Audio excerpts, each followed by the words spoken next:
Hey everybody, Card Bandit here. Wow, that's really quite zoomed in. Hey everybody, Card Bandit here, and welcome to the fourth installment of the Q&A series. First off, I'd like to apologize for not getting this out to you guys on the weekend. Like I said, I tried to. It's just been super stressful over here trying to figure out how I'm going to pay for school, trying to figure out where I'm going to live when I go back to school, trying to do a full-time job and YouTube at the same time. It's just hitting me like a brick wall right now. So super tired and stressed, and it just didn't happen on the weekend.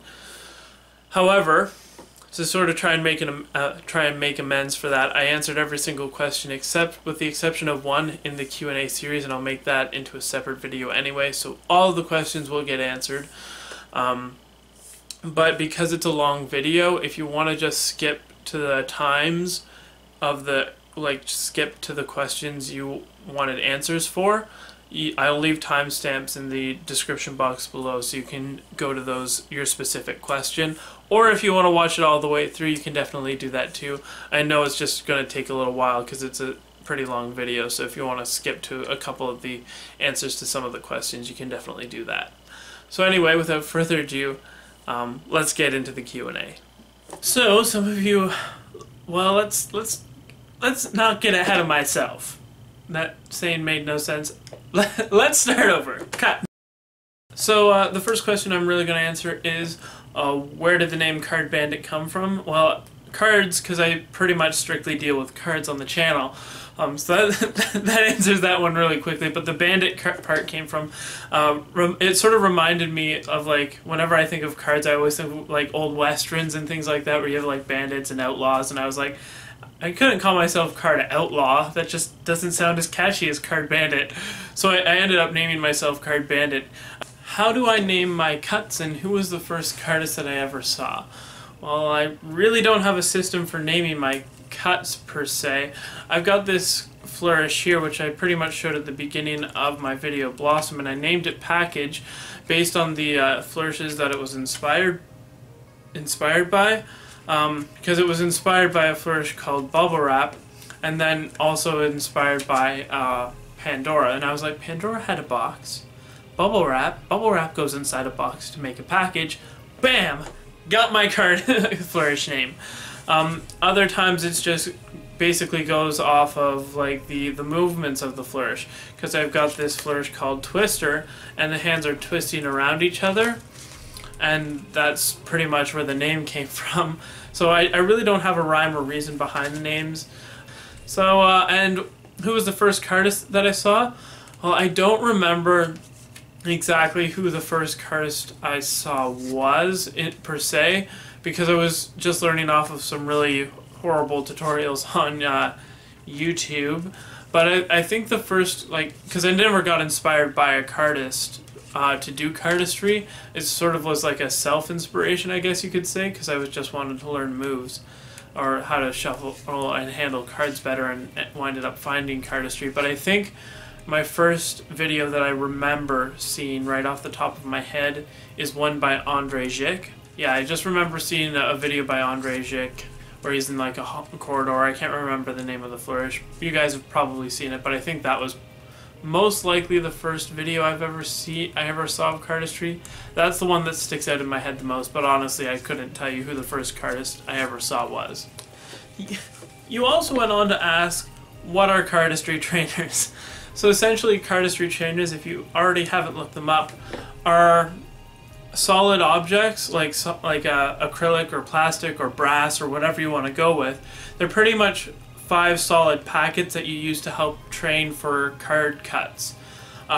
So imagine sticking 10 cards together and wrapping them in tape, and then doing that for your whole deck, and then you'll have pretty much a set of cardistry trainers. It's essentially to help you get card cuts down easier without you dropping a whole bunch of cards all over the place. So it helps build up muscle memory, helps you figure out card cuts as well without you actually dropping a whole bunch of cards. So it's just like a solid piece of material. Like I said, acrylic, sometimes metal, it depends on where you're getting them from, but it's really just a solid piece of material, and they usually thicken it so that it's about the width the width of 10 cards, and then they end up making 5 of them. And you just use those to help train yourself for cardistry. Next question, do I ever intend on going to CardistryCon? I would really love to go to CardistryCon. I would really enjoy learning from other cardists, seeing a whole bunch of cardists together, getting inspired by other cardists with all in one spot, seeing all that creativity in one spot. The only thing is I don't think I'd be very welcome in CardistryCon, basically because I think I've annoyed some of the people who run CardistryCon, like the Verts, because I taught my own method of the flicker shot, and I don't think that pleased them very much. Also, NDO had an issue with me with copyright, although I'm really not sure it was copyright, and I think they were just upset that I was teaching a move that they intended on teaching later on, so which they haven't come out for a tutorial for. But anyway, I think I annoyed them a little bit, so I think I've stepped on a lot of the bigwig toes who help the bigwigs toes who help run and sponsor CardistryCon, and there's a lot of cardists who don't agree with what I do on my channel. So as much as I'd love to go, I also am hesitant about signing up or going because I feel like it's just I wouldn't be very well accepted, and I feel like it might be a hostile environment for me to go there. So that's just the type of vibe that I'm feeling. I don't know, I might try and go there and it might be great, but that's just where I'm at right now. I'm sort of on the fence about going to CardistryCon. Next question is, could I give away some decks of cards after every video, and do I have any intention of doing it? I think a lot of people have a misconception about how you make money on YouTube. I honestly haven't made any money on YouTube yet, and I'm working a full-time job, but it's to pay for school.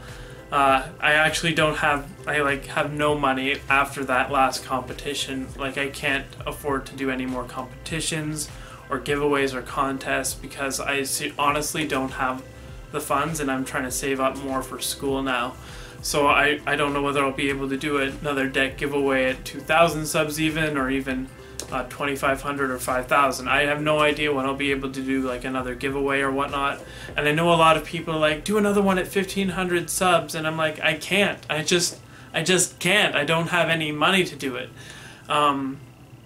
Now that being said, I might do a Kickstarter campaign. I've got a Kickstarter campaign going on in my head for people who want to help support the channel. So releasing some of my tutorials on Kickstarter and then doing dumbed down versions for them on YouTube. I don't know.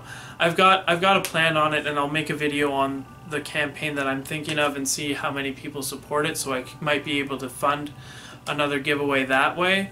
But honestly, I don't have the money. I'd have no money right now pretty much to do any giveaways or giveaway decks. And if I were to, and sometimes the shipping costs of shipping the decks off cost more than the decks themselves. So I honestly just can't afford to do any more giveaways right now. And that's just the hard truth. Everything requires money, and I have none. Moving on to how I intend to make money. Well, let's get into that. Or what I plan to do as a career afterwards. Essentially, I'm going into school for being a chemical engineer, and what I really want to do with that is to create new and better treatment technologies for water.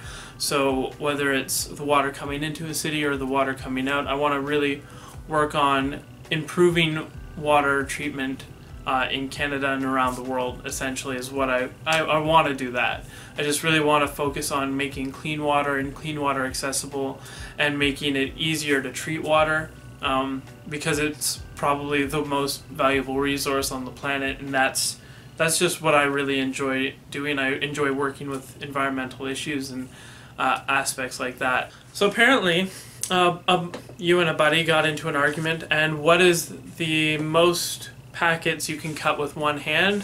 I think I'm getting that right.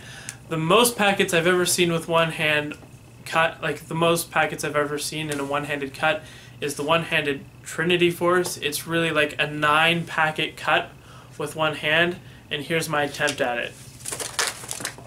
Beautiful. So pretty much the most packets you can cut with one hand thus far is actually 9.